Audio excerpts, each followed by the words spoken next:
I'm Richard Veltre, scribe to Mind Over Madness. It hindered me, and I thought it was making it better, but it was... I'm originally from Rochester, New York, but I moved around.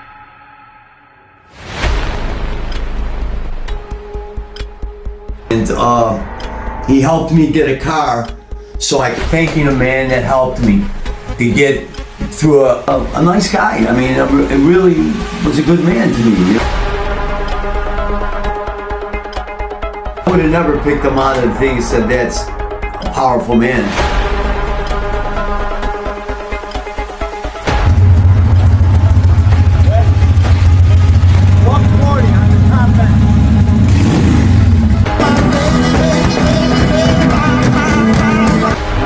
John yelled at me, "What did you do to him?"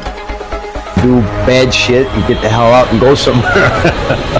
Diamonds in my fucking... Yeah, but my question to you though is, and I think a lot of people though would love to know this, Rich, is... Show it to you. Since he's writing to Angela, he must have been talking about Russ, with a letter to Russ by writing it to Angela. And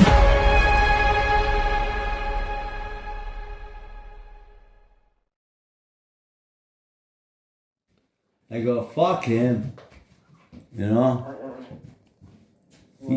And John yelled at me, "What did you do to him?" I was in West Palm Beach County, Palm Beach, Gun Club Road was the name of the road. It was only open 4 years. And my lawyer would come to me and they say, they don't know what to do with you. They've never experienced anybody like you. For example, there was a guy that I was down on the 3rd floor and he was giving me a hard time. So I took the phone from him and I hit him with the phone. He said I couldn't use the phone. So I walked up to him and I said, "I need the phone." He wouldn't give me the phone. So I pulled the phone out of his waistband and I started hitting him with the phone. So the cops came and goes, "Oh, geez, finally a white guy with balls." So they moved me. But eventually it ended up on the 6th floor with maximum security. Locked up, chained, and I was in escape status. So I would high risk, so they would chain me, put me in a car, drive me to court, chain me. Well, one day, they made a mistake. They put me on the fucking elevator, they brought me downstairs, and they chained me up with everybody. So when I went to court, I came back with everybody. Time they would ask, "What floor?" So the asshole that I was trying to hurt was on the 3rd floor. So I said 3D. So I got on the elevator, I went up to 3D, the door opened, I walked into the unit, I saw him on the bed, and I started pounding him on the fucking bed. It was like, what the fuck? He's in maximum security, how did he get down here? So they take me, they put me, the next day my lawyer comes, he goes, "Holy shit, they don't know what to do with you. Every time they move you, you do something. They put you in the maximum security, and you managed to go to the 3rd floor and hit this kid." They called me up and said, "What do I do with this guy? I don't know where to put him." So that was my adventure, but I had a lot of them. I can tell you another one. Hey, you're great. You don't sound too enthused about it. Huh? You don't sound too enthused. Fucking generators, trailers. I had 2 of these and a loader. Yeah. You know, the loader, I can look, I got brakes, I got all the tarps. Look at above you, all the shit I got. Inside, on top of there, I got more shit. And I got 2 more garages like this. I got the transits, the levels, the leaf blowers, look at the roof shacks, the lights. Put your feet on the back, go like this. And hold on. Open it up and leave it, and just go like this. Go buy cars like this. I mean, a little bit crazy, yes. That's why I scare myself. I'm an adrenaline junkie. Yeah. I love adrenaline. And that's no matter how hard I try. Hey, that's 72.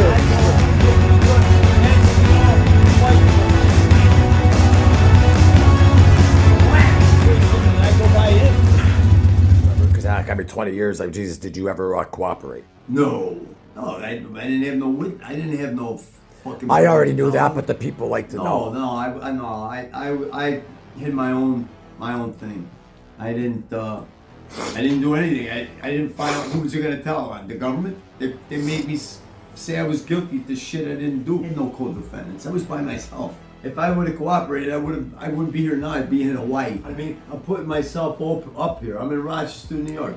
Come talk to me if you think I'm a fucking Bullshit. So many rats that you know you shouldn't even go outside. You should stay home. Stay away from these people. They're all fucking. They're no good. You got everybody. It's acceptable nowadays. In my day, last time I was in prison. Don't talk to him. He's a pedophile. Well, he's a pedophile. How many pedophiles are out here? Oh, at least 80. In my day, you couldn't have 80 pedophiles walking around a prison yard in 1974. It just didn't happen. Oh, don't talk to him, he's a rat. Don't talk to him, he's a rat. Don't talk to him, he's a rat. How many rats we got here? It didn't happen like that in my day. Now, fuck. It sucks. I don't even want to talk about people that do that shit. It's fucking, I just got done eating.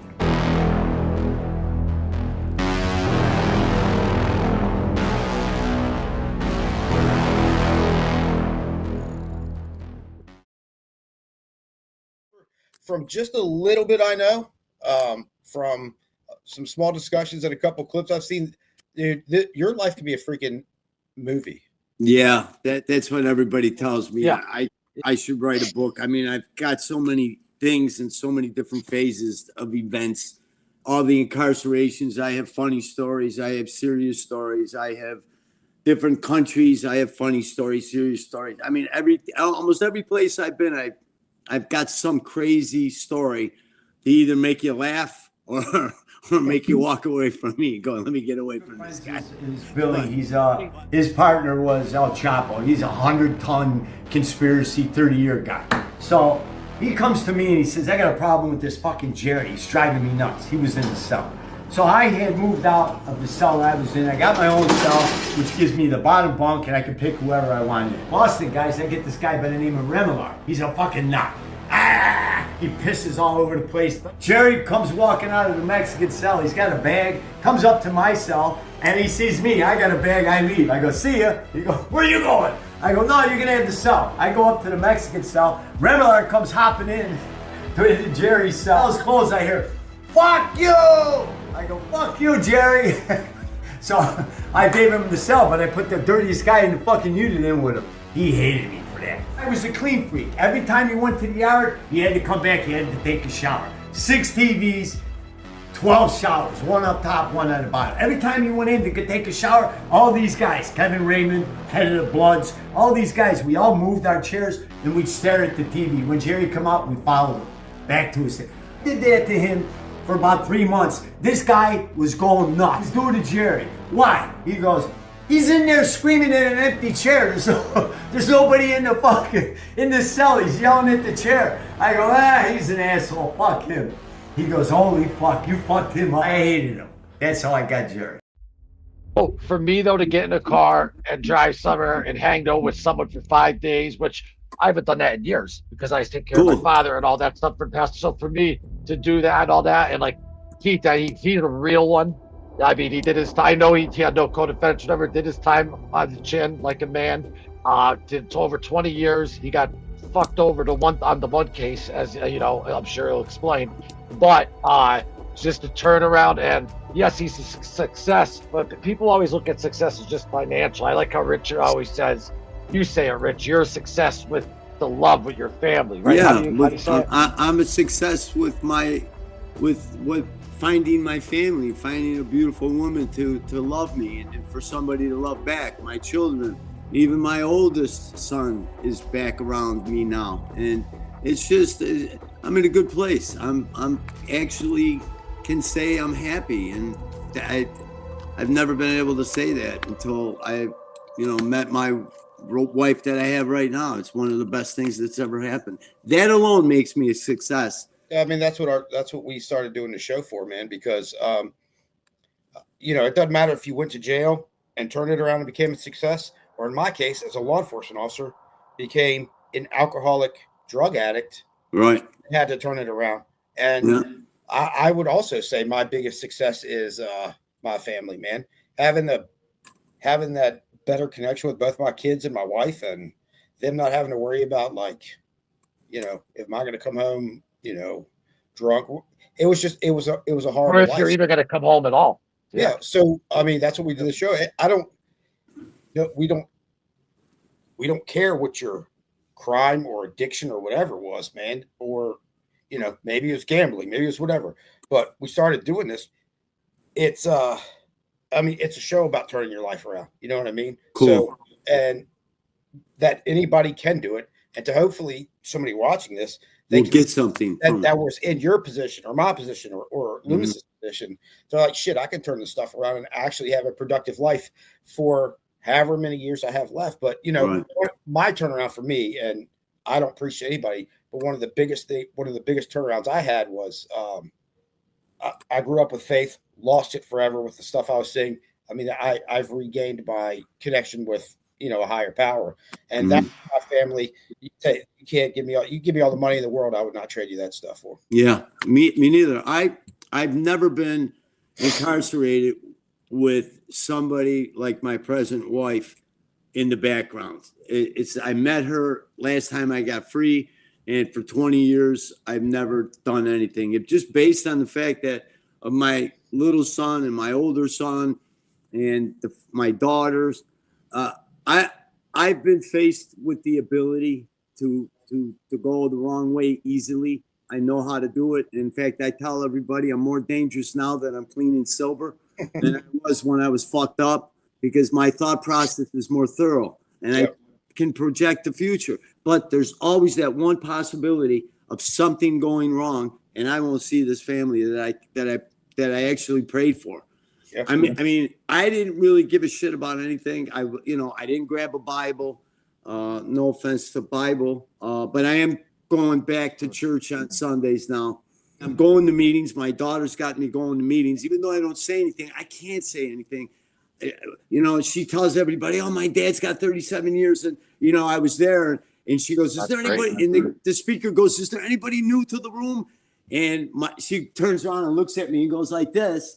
But I didn't want to talk because how do you start? And some people would think I'm showboating or just 5 things that I've done. There's thousands of things that I've done. I could take any one and knock everybody out of the ball. You know, one time I went to the meetings, my cousin asked me to chair, and there was like 150 people in there, and all sitting in this like auditorium. And I got up on the table and I says, you know, at some point you got to realize you're fucking hurting yourself and you're hurting your family. So why don't you just, rather than hurt your family and yourself, just get a gun and stick it in your mouth and pull the fucking trigger.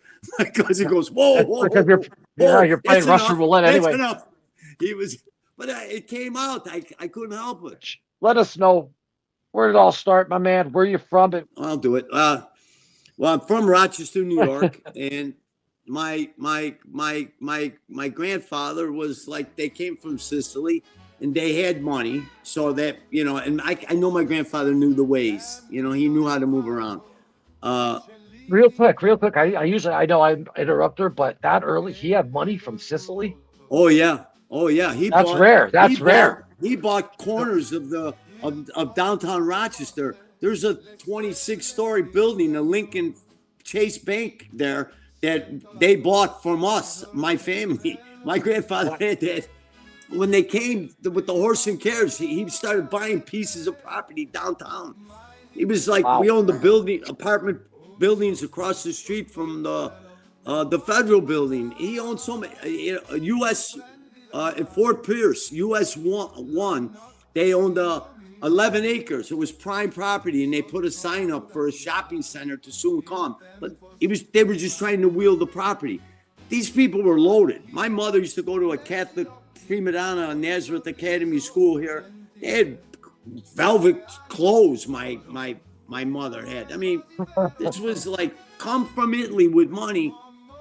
They were smart and they knew the ways, and they came here with that same way, and it worked. You know, my father was an alcoholic, and he used to fucking knock us around, and he used to knock my mother around. And right next door, the house that I bought, Chuck family lived here. I lived next door, and one of my other friends lived on the other side. So I grew up in this house, this neighborhood, these 3 houses. But I remember getting my nose broke at 6 years old with a backhand, and my father had a University of Buffalo ring on it, cracked my nose, and there was blood all over the room.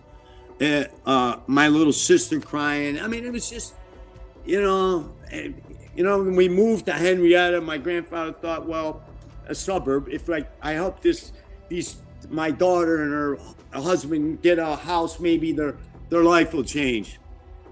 It got worse. My father used to choke me and say, "Look at me, you're the last person I'm the last person you're gonna see on earth." And my mother whacking him over the head to get, one time I ran out, 14 years old, in the blizzard. It was like 20 degrees, the wind's blowing, it's all snow drifts. I got out, we ran around the living room and the staircase and out the front door. He was chasing me, but I blasted out the front door in my pajamas with no shoes. And I realized I'm in the middle of a blizzard here. So I go back to the door. I'll open the door. They locked it on me. So I said, fuck it. I went across the street and I knocked on the door. And one of my friends, his father, said, well, what are you doing out here with the... I got in a fight with my dad. They won't let me back in. Get in here. So I stayed there 3 or 4 days. Then I hooked up with some other people. Then I went to school. I was still going to school, even though I didn't have a place to live. I was wearing my friends' clothes. I was sleeping on a sleeping bag in between my 2 friends' beds. That's how I raised myself. Finally, I got to the point where I got my own job. I got a car. I ended up getting married. My first son, it was a nightmare. I was using drugs. I was drinking. It's just the beginning of the downfall of my life. But then I saw... A lot of people that would like to know this, after doing, though, you did a lot of time, and then you're a boss, so then you had it waiting for you, and I don't know, your story's incredible. Whenever I would go to New York, first off, I had to shave. I had to look presentable, dress nice, get on the plane with my wife and kids, and go. When I got there, I'd have a meeting. After the meeting, I would leave. And then things would get set up, established. We'll let you know, and we'll call you back. We're ready for you, Richie. We're going to send you the prints. Take a look at them. Put a number on them. So I would take a look at them, and I call my friends. Take a look at this. Give me a safe number. Bang. Give me the number. Break it all down. Line item, everything. Break it all down. Bam, bam, bam. Concrete walls, concrete footers, floors, decks, pergolas, gas lines, how much a linear foot, how much drywall work, whatever. Puts it all together, put the number. Okay, well, what did you come up with? And he'd say, and I'd say, okay, general conditions, profit, and overhead. I'd put 30% for general conditions. Yep. And then 50% for profit and overhead. Got it. Got added to the number my friend gave me. That would cover my profit, insurance, and all the other shit. Yeah, I mean, it's not very easy to do that, though, straight out of prison. But that's how I did. Well, somebody told me that this is how it does. That's because though. I went in knowing how to do that. I spreadsheets. You should see. Spreadsheets. I get spreadsheets and blueprints on a fucking box this big downstairs. Of every job had the spreadsheet, and every job had the blueprints, and it would show you how much I made. But do you understand though? Like in the book, in 1 month, there's 300,000 in 1 month. Yeah, I know, but that's. I don't know. Some people call that bragging. I call that business. No, it's not bragging. Dude, you did 20 years and you're fucking doing this. I ask him what'd you have to work your way up? He's like, nah, I just started as a boss. No, I went right in pretty strong. As a boss. As a boss. Yes. So then. I mean, good reputation, and good people. Story when I went to go to the apartments in Park West Apartments, Stamford, Connecticut.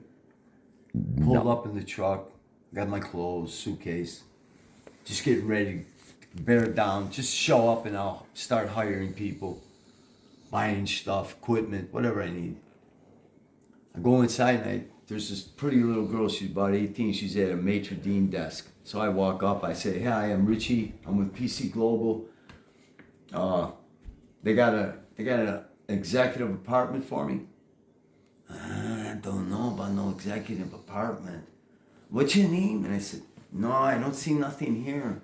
I go, oh, okay. I go back to the garage, get on the phone. Paulie, They don't know nothing about me here. Richie, if you can't get past that little girl in the lobby, we got a fucking problem. I go, say no more, hang up the phone. I go backing out. I said, where's the elevator to upstairs? She goes, right over there. Thank you. But wait, you can't go. No. I gotta go. I'm going. I'll be right down. I'll explain everything to you. And I hit the button. I went upstairs. I see 3 pretty girls in there walking around. I open up the door and I go, excuse me, I'm Richie. Richie! I go, thank God. Thank God you answered me like that because I thought I was in trouble. Yeah. So, hey, well, come on in. We've been waiting for you. I said, the girl downstairs wouldn't let me in.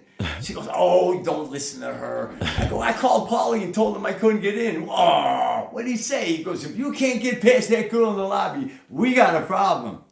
So they took me to my apartment. It was it was a corporate apartment. Had food. It had hot plates, waffles, anything, irons. It had a TV in the bedroom, a TV in the living room. All count because it's corporate. It was corporate. Yeah. People would come in, you know. I had hot pans, coffee mugs, coffee makers, spoons, everything you could think of, you know. Yeah. And I said, yeah. So I called in 3 of my guys. I said, you gotta come on in. We're gonna go to work. So Joe brought a guy, and Frank and Nick Attilly brought a guy, and we fucking put that fucking Park West Stanford apartments together, man. saw, you know, hey, I want to make money. You know, Yeah. let me try to make money here. So I started dealing. How old were you when that happened, Rich? About 18, 19 years old. My cousin, one of my cousins who's in rehab still to this day, older cousin, he started me off in the drug business. I was selling 250 pounds of weed a week. Wow. And I was making $1,200 a week. And my apartment, brand new, was $160 a month. A Cougar XR7 was like $2,400 new. You know what I mean? And I'm doing $1,200 a week. And then he told me, when you get the keys, you cut them in half and then pull out an ounce on each side and wrap it with more tape to make up the difference. And when they come to your house, you tell them you had to pay for the paper. And I got to pay for the paper. You pay for the paper. So I was stealing ounces out of every pound, you know, 250 ounces a week. I had a drawer full of weed. It Did you just still go to school when you were doing this? No. I dropped out of school. I went on a I got in a framing crew. I bought a Roadrunner. Why'd you drop out of school? School wasn't just for you? Well, you know what? One day we used to go to school and we used to all meet in the parking lot, and all the beer cans and snot bottles that were in my car from the night before, we started drinking before homeroom, and nobody wanted to stay there. It was like, fuck this. And then we had this security guard at the end. I don't even know if he's still alive. His name was Steve Nowak. And he used to try to stand there with his hands on his hips and stop us from leaving. We throw beer bottles at him as we were leaving. I mean, I said, this school is in my way. I can't do this anymore. You know, fuck this. You know, so I wanted money. And I started doing that. I made tickets to a Led Zeppelin concert. There was 10,000 tickets given to Rochester, 10,000 tickets given to Buffalo, 10,000 tickets given to Syracuse, and Richard Veltre had an extra 10,000 tickets of his own. So I had a girlfriend who worked at Vistech Graphics on North Street. The guy was hitting on her all the time. So I said, Nancy, go see if this guy will print you some tickets. Glass coat number 4 was the type of paper. It was shiny on one side. You hold it up. See, now I'm telling the stories. You hold it up to the light, and it showed all purple paisley, right? But remember, I got to add it. It had a 10-digit mag code. So there was only one place in Rochester that had a 10-digit mag code. So I ordered the paper, and I take it to this lady, and I said, people are forging our raffle tickets. This is the way.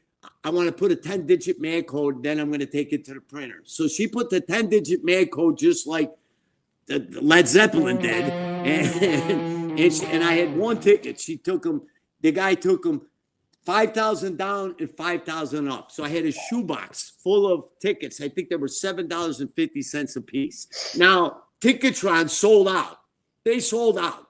It was sold out in 1 week. All of a sudden, I'm in a bar. Anybody want to buy a ticket to a Led Zeppelin? Holy shit, they were standing in line. Give me 2 gin and tonics, I'll give you a ticket. It's like, every time I wanted to go out, I put like 100 tickets in my coat and I'd go out. It was free.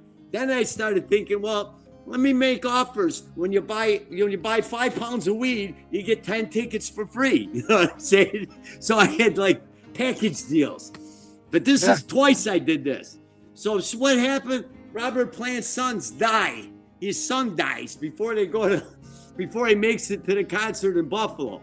Now I have on my wall, Keith, a Led Zeppelin ticket that is framed and authorized. But that concert never happened because of his son died. So they were selling it. So I have that plaque. They were so good that they were bringing them back to Ticketron, and Ticketron was giving them the money. And then the real people that really bought the tickets, they were pissed. Now we got 5,000 people that are pissed about these tickets. So the cops started zoning in, trying to figure out what happened.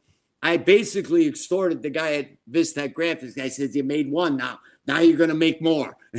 He goes, what? I go, yeah, you're going to make more. So I put him on the table, and that's how I got him to make the tickets. Then what happened? Listen, one more quick story. Average White Band concert. They made the newspaper, but my grandfather was friends with the chief of police, and he goes, and so he calls me into his office after I get arrested. I go down to downtown. He goes, see this? You're a fucking asshole. What are you fucking screwing around like this for? Get out of my fucking office. He throws the ticket. He takes my folder. He throws it in the garbage. Gordon Urlacher was his name, the chief of police downtown. My grandfather had him in his pocket. So his bars could stay open till 4 or 5 o'clock in the morning and no cops would bust him. So he had to do my grandfather a favor. He was buying cops townhouses in fucking Florida. This guy was out of his mind. $50,000 parties. They had fucking judges elected. I remember all this shit. So I'm working at General Railway Signals in the advertising department. My first wife worked at Stromberg House, and so we rubbed her name off and put my name on it, and I applied for a job at General Railway Signals to work in the advertising department, and I had all these schematics to show for my previous history. So they hired me. So now Average White Band concerts coming to the auditorium. There's only 700 seats to this place. But I was lazy. Lola, stop. The female. So the male's quiet, the female's yelling. So I got this ticket. You can probably look this up in the archives. EE22. So I was lazy. So I changed the paper in the machine to yellow. I put the ticket in and I printed 300 tickets, but I made them all to the same seat. So the auditorium only held 700 people, and I got 300 extra tickets to one seat. So they were starting to let people in. They were going in. Then I had all these people around that one seat. Man, you're in my seat. You're in my seat. You're in my seat. They got pissed. They started a riot outside. Does anyone ever get pissed at you, though, for ripping them off in a way? Oh, who, them? Get mad? Oh, yeah. You should. Oh, man, they were fucking, they were looking for me. I got out of town with that one. And what happened with that one is I had a gun case. So I bailed on the gun. And when they caught me, they convicted me of the gun. And then they ran that time together with the gun case. So that's 9 times out of 10, when you got 3 cases, they run them together. So that's how I beat that one. But, that's how it started. That's how it started off. Then that same girl, we went to Texas, and I got her a job at Texas Commerce Bank as a bank teller, and she's going, fuck. She goes, all the money I got in this drawer every day, why don't you come in just before Christmas and fill out the withdrawal slip, and I'll give you some money. So I says, okay, but we were drunk. Somebody made. Twist that a little bit, will you, Rich? Look at so that's the stitches. Let me just show the back of the head. Oh, the hair. Yeah. So when did you get that? Was that your first? Was that your first body? Your first body? Yeah. Just kidding. Look at the bolt somebody made. Look at that fucking thing. That's gorgeous, Isn't man. that something? Somebody took the time to make that thing? Up in the attic, 1890 Victorian home. Look at that. That's fucking unique. That, isn't it? yeah. That's all handmade. I want to just show that tear it one more time with the phone sideways. Check this out, guys. It's up, going up there almost 30 feet easy.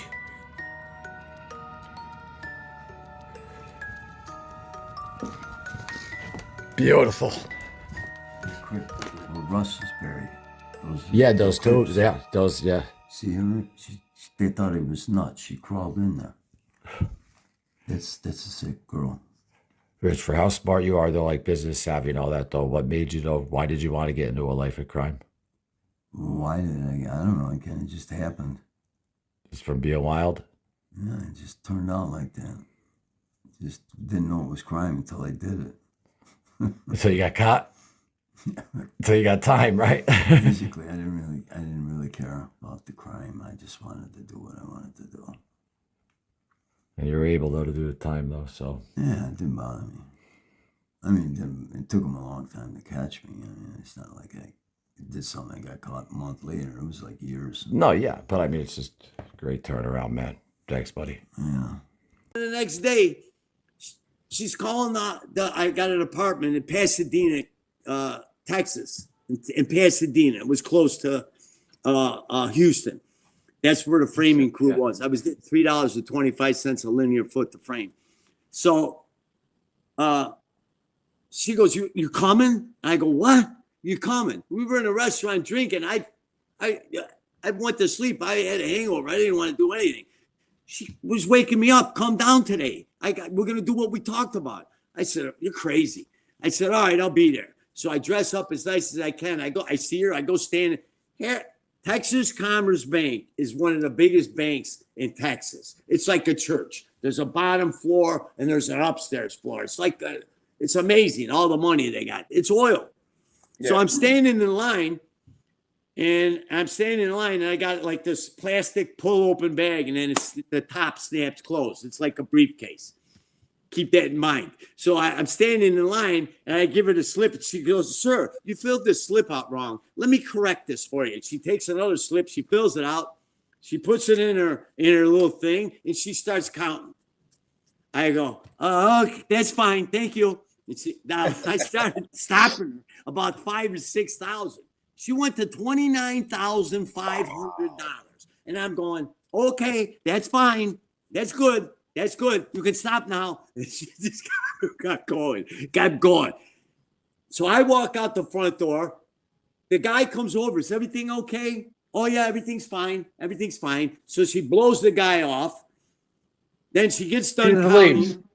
She says, I'm going to take a break now. I walk out the front door. I don't know what to do. I look like a football. I look like I had $29,000 in this little... Was it hundreds or 20s? I don't remember. It was a lot. It was a lot of fucking. It was like a ball this big underneath my arm. I'm trying to be cool. So I see a bus stops at the stop sign. I get on the bus. I go down 2 blocks and I take a cab. I go to the airport. She meets me at the airport. We get on a plane. I buy a pair of cowboy boots in the terminal and I went into the bathroom and I start stuffing. I had like 15,000 in one boot and 15,000 in another. I'm friends with this guy from California from the first time I was there because my cousins lived there. He lives in Echo Park. 1970 something too, right? Like 29,000. 1974, and that's a lot of money. It's a lot of money. I bought a 914 Porsche, a Corvette, and a Superglide. All in one day, like this. And did you ever listen? Tell me, ask a question. Did you ever have the mindset like back then of like, maybe don't buy all this stuff because I'm gonna definitely get caught? No, because my friend said, put let's me. Roll. Let's roll. I had enough money to start me off. I live right down the street from Griffith. But how did she get away with the bank thing? Did the bank thing ever find out? They looked for her, but we had new IDs. We just disappeared. They didn't have computers or anything like that. Do you know? Oh yeah, so they didn't have the name. No, unless we actually walked up to a cop and punched him in his face, and they ran our blueprints of our fingerprints. They would have never known who you are. The blacks were going off. they start fires. They put the towels in the fucking toilet. They're flooding the toilets. But I don't want no part of that shit. I don't want shit water. So I take my blanket and I shove it underneath my cell because the rack stops about this far from the bottom. So I'm shoving blankets. I sleep during the day when all the noise is going on, and I wake up at night.